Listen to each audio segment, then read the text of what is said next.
This usually plays, and today I am Ricky Road Dog. I am Festival, McFestival. And I'm going to talk about every band that has blown me away. I'm not talking about festivals now, actually, just in general. 15 bands that I've seen live and just thought superseded my expectations, where it's not in my top, gigs, but it's bands that have just gone fuck, like, that I didn't expect, and I walked in thinking, yeah, it'll be alright. Walked out going, whoa. And that's exactly what we're going to do now. We're going to talk about bands that blew me away. At number 15, and it's not in any particular order, but from 2000, Queens of the Stone Age. This was an awesome gig. Just remembered them, and I think it was Monster Magnet on one of the tours, but I seen them like 7 times at the time, and this in particular was an absolutely fantastic show. They were brilliant. They kicked my ass, and I wanted them to see them more. That's how good they were. Check out my little. Why they call me Ricky Road Crew. Anyway, yeah. So that's at 15. Queens of the Stone Age. It was at the Manchester Student Union there, and they had the Hop and Grape and the Manchester Academy. And yeah, you altered which one you wanted to go to. So that was like the mid stage. So you had the Hop and Grape, which was the lower, then the mid, and then Academy, which was the bigger venue. And they were awesome. At number 14, Lamb of God. I went to this show in 2014, and they were awesome. They were brilliant. Even though they didn't have one of the guitarists, I think it was Willie. I think he was missing. It didn't matter. They kicked ass. So that's at number 14. Everything about the sound was just top notch. The drumming was amazing, and it totally kicked my ass. Kind of what I expected. I expected them to be good, but when I saw them, I was like, yeah, they rule. Absolutely rocked. Lamb of God. What a show. That's at 14. At number 13, it's actually a band that nobody was into really much, apart from me, John and Ash, and we all went and watched them. Latino metal. Breed 77. Don't know if you remember them. On my hand when I die. Excellent. They were really good. I forgot who supported them actually, but yeah, £7. There you go. Look at that. £7 for the ticket. This show was really good. They really blew me away. The musicianship, the playing, the flamenco stuff, how loud they were, but how clear they were at the same time.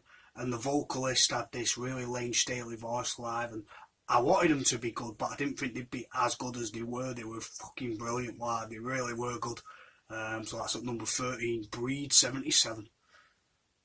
That was at the Manchester Academy free. So the venues changed at that time as well. Then they changed it to, instead of the Academy, the Unit and the Hop and Grape, then it changed again to the Academy free and that. So basically the Hop and Grape, I think it was. Yeah, it was. So that changed the name, same venue. So it was the lowest venue, but I thought the sound would be tinny, but it wasn't. You could hear the guitars crystal clear, and that's what made them sound so good, and their energy was fantastic. So that's at 13, Breed 77.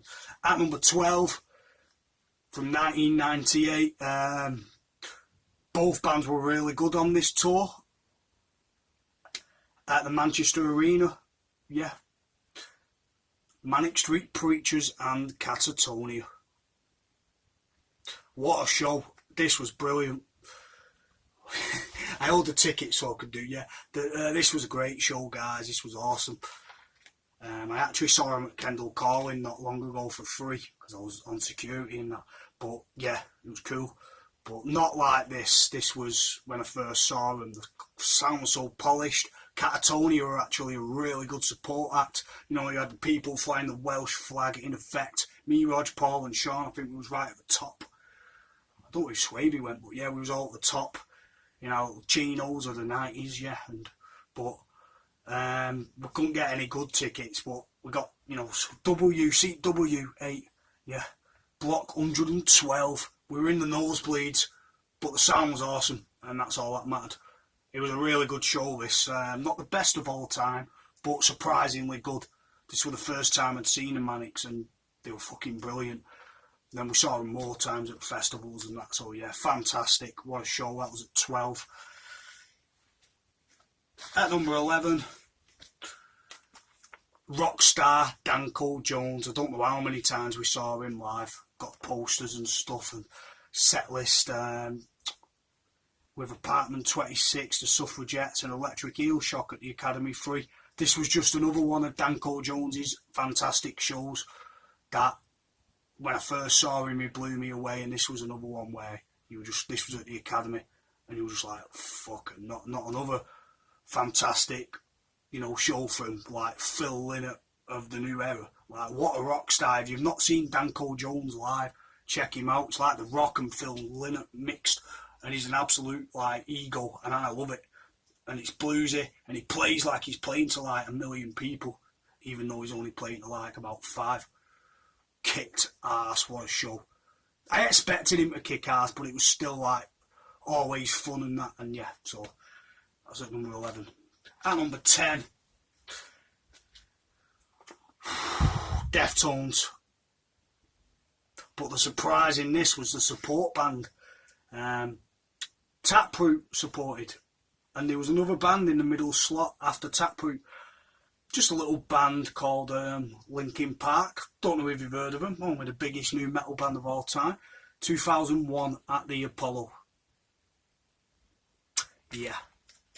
It was so new metal, and it was obviously you had Taproot with the backpacks on, looking like, they were going hiking or something, or mountain climbing, proper student-y looking, factory-like. The clothing was terrible for that era, I must say, like the factory look and all that. Like, they all just got out of the warehouse.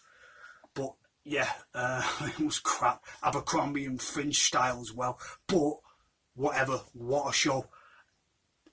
The Deftones were brilliant, but Linkin Park blew me away, and they were better than the Deftones by a long shot. They were slicker, the timing were there, and you just walked away thinking, wow, fucking hell. Like, I never expected I'd heard the hype surrounding the show was major, like about the pop thing and being a pop band, but they came out and absolutely blew us downtown. Like, I was like, whoa. Even a friend, Sean, who didn't like Linkin Park, said they were better. They were better. Like, Deftones were awesome. Coming on to career. Night time. Didn't matter. Linkin Park stole the show this night. Hands down. I walked away an LP Dojo fan, and I was part of the LP Dojo forever, then the street team. I made that up, but yeah, what a show. Awesome. That's number 10.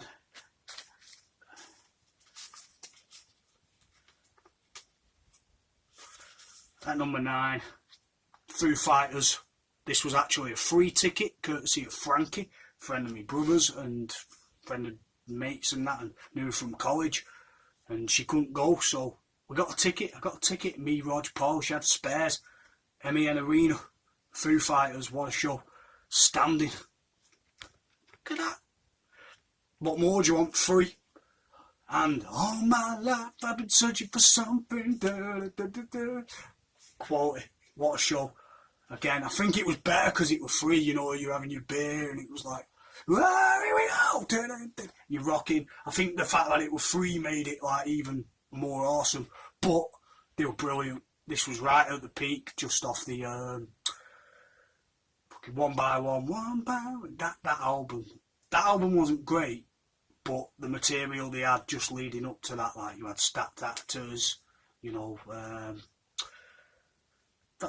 all the first few albums, Monkey Wrench, Hero, before they went pretty like barbecue rock. So it was Foo Fighters headlining the MEN just at the peak. They did All My Life on the MTV Awards and blew everyone away, and they were fantastic. Remember getting a jacket spud before it, me and Rog doing our Juicy Fruits Bonbons routine, Eddie Murphy. Yeah. We'll have a jacket spud with cheese and beans. This dickhead's going to pay for it. We did all that. I don't know why. I think we were just excited because it was a free ticket, and we were just like, whoa, we're going watching the Foo Fighters for free. Cheers, Frankie. Awesome. Great show. Next up, Mastodon. again, I just went, I think United drew with Villa that night. No, we beat them 2-0, Phil Jones. 1-0, I think Phil Jones scored, yeah. I was in the bar with my brother, and anyway. And Mastodon, Mastodon at the Manchester Academy. It was only 1750, that's quite a day, 2012, yeah. The thing I remember most about this gig was the drummer. I was like, whoa.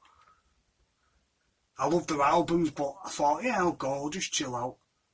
This was one of them, like, you know, cold beer one that you don't mosh to Mastodon.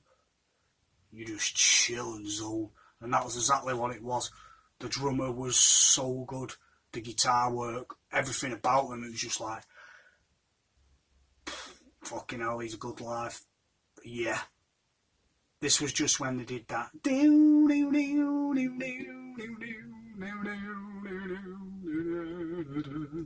It went a bit space rocky, but it worked. What fucking... I just went on the back of that album. I forgot the name of the awesome, but yeah, Mastodon ruled.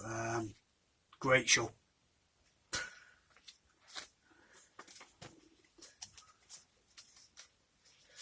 House 7. Here's a show that really surprised me, but they weren't really cool. They just released The Science of Things, but they were brilliant. Bush. Live, not very popular in the UK, Eugene, you know, and obviously with Oasis, Bush never had a chance in the UK. They were fucking good. They came onto Machine Head. Oh, the sound was so good, you could tell these had played arenas already, and this was just like this felt like an in-house show, like just for fans only sort of thing, how good they were live. Like, I was really surprised with how good Bush were live on this. Like, Gwen Stefani came out for the middle song, Space Travel. I was like, who's that? It's Gwen fucking Stefani. Damn it, that was before that shit. That was before all that shizzle. B-A. Yeah, that was way before she turned into frigging Pink meets Beyonce. That was when she was cool and she had the tracksuit pants and she looked like Mel B or whatever, you know, a bit sporty like. Don't Speak Here. Bush rocked on this. They were really good, and Cyclefly sucked who supported them. Not very good, but Bush were brilliant. Just their old presence, just like you could tell. It felt like they were dumbing it down a bit because they're used to playing like stadiums in America, and like this was like they were too big for that. The Academy, I felt far too good. They could have played an Apollo. The sound was that good. Yeah. From what I was just so excited to see like an American band sort of like My Nirvana, because I loved Oasis as well, but that's on the other vids. But Bush ruled. At 6, getting into the nitty gritty now. Richie Sambora, Manchester Apollo. Went with my dad and Sean. Because I was a big Bon Jovi fan, but they weren't touring, and he just released Undiscovered Soul.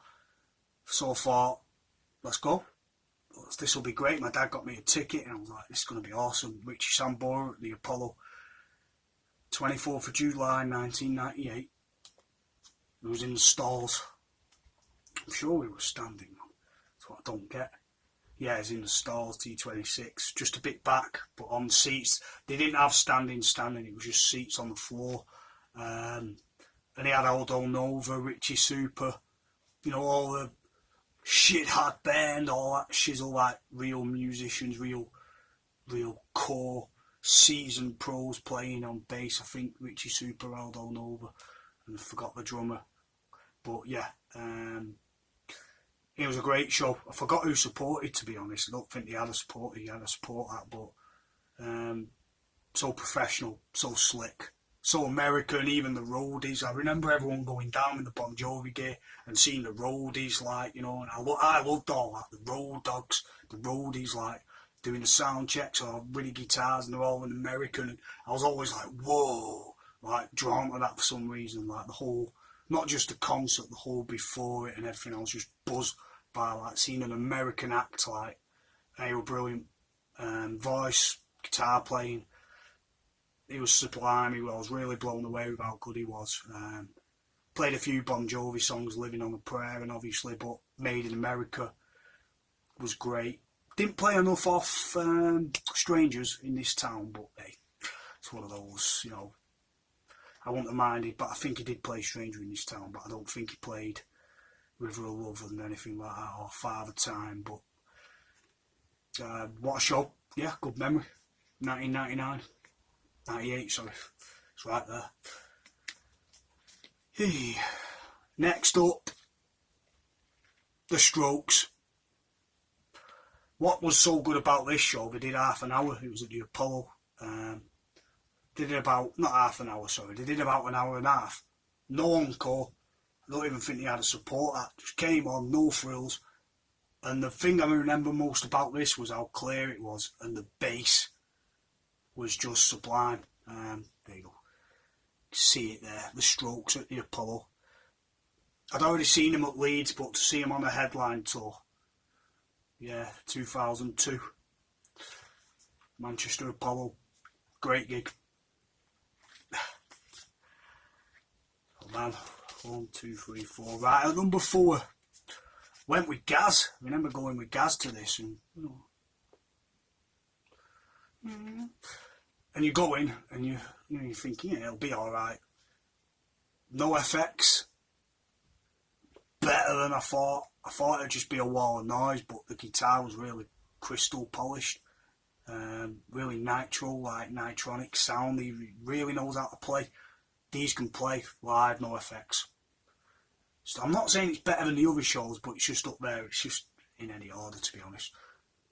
But we had a good time. I had a real good time at this show. Just watching them, not jumping about like a little, you know, teeny bopper, like, woo. No, it was just good. It was just to watch them and how good they were with the crowd and fun, but how sharp they were live.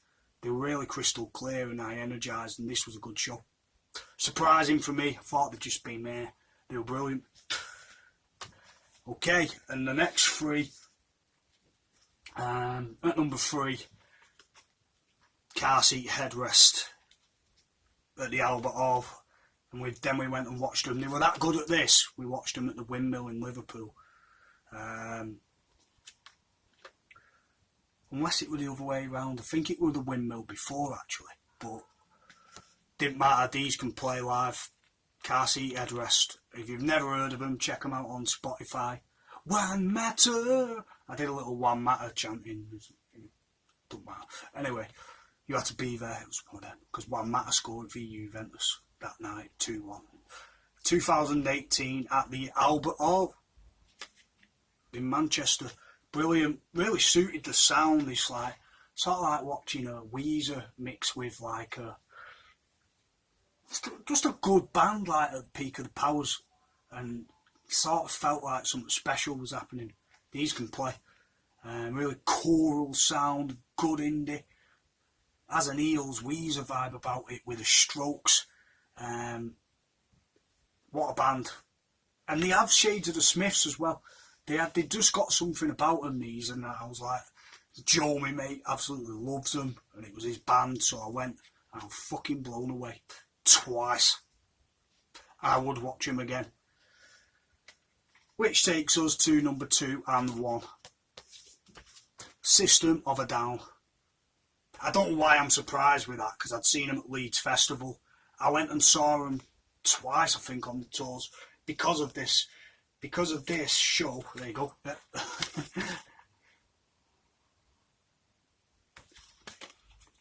Because of the Leeds Festival show, they were that good. I went and watched them again, and I just kept seeing them. They were that good live. System of a Down. It's not a surprise, really, is it? Because you know they're going to be good, but when you watch them live, it's fucking brilliant. Even better than when you saw them at Leeds Festival. Blow everyone away that first time. Fear Factory, Head P, Marilyn Manson, Eminem. No, System of a Down stole the whole festival. That's why I had to watch them. Which takes us to number 1. I don't know if anyone remembers. So good we got their autograph. I did. I was like, yes, I'm talking to him. No way. And the guitarist, was so cool, man. He was just like, come across as like a think he worked during the day or something, like a cab driver or something, but he come across as just like, yeah, cheers for coming, like, no, absolutely no rock star about them until you watch them on stage. So good. They had a roadie come out and go, is everyone ready? The best bit, proper milking it. And this was so good because they were our little band. Me, Rod, Paul, Sean, everyone, Matt, I think Matt liked them as well, yeah. And they were our band, eh? No one really liked them. They were cheeky, poppy, fun. No one got into them apart from us. And we seen them, I don't know how many times, 4 or 5. It was just like, became a thing, like our band, like, hey. Watched them with Dog Eat Dog as well on one of the tours. This was at 2000 at Manchester Students' Union. What a show. They're a London band, guys, if you don't know. I think they did nothing. But before that, A versus Monkey Kong was a great album. But they dated. They were a pop punk, Blink-182 mixed with Foo Fighters, sort of sound like Police a bit. And they had some really good songs. But back then, it was all like Limp Bizkit, Slipknot and everything, Oasis. They really didn't have a market, apart from a few like pissed up, you know, teenagers who were like, hey, we're gonna be around. Yeah, take it away. His voice was so hybrid. And if you were into the Offspring and anyone like that at the time, and they were like, just this helium voice and pop punk, and you just jumped up and down like fucking little retards. But yeah, that was it. That was cool back then. Like, we loved it, because they just had this buzz about them, like live.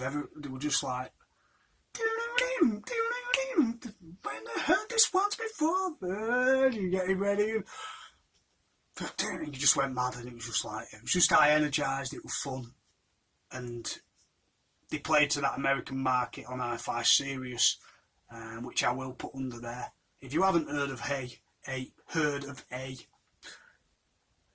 check them out. There was a really good, buzzing, decently well executed band with good melodies, very like the Police, Blink-182, but just had some really killer choruses and got you jumping up and down. The first time I saw these, I was like, whoa, so I had to go again and again and again. They were just great. Drink WKD, get pissed, you know, you're not really thinking about anything else and you're just having a good time. And no band sort of captured that era of being young and like, you know, just out like sort of collegey, uni. We were college kids at the time and just kind of out of school, collegey. So A just appealed to that. It was 2000, I was 16, like 16, 17. So A were just that perfect band for like the, you know, the fun, and they just summed it up. They didn't have like carry that Oasis attitude. They were just fun live, and it just, yeah, they were just so good live. They were good live. Honourable mentions, obviously, At the Drive-In, really good. Lost Profits were actually good live when I saw them at Leeds Festival, but that's a touchy subject.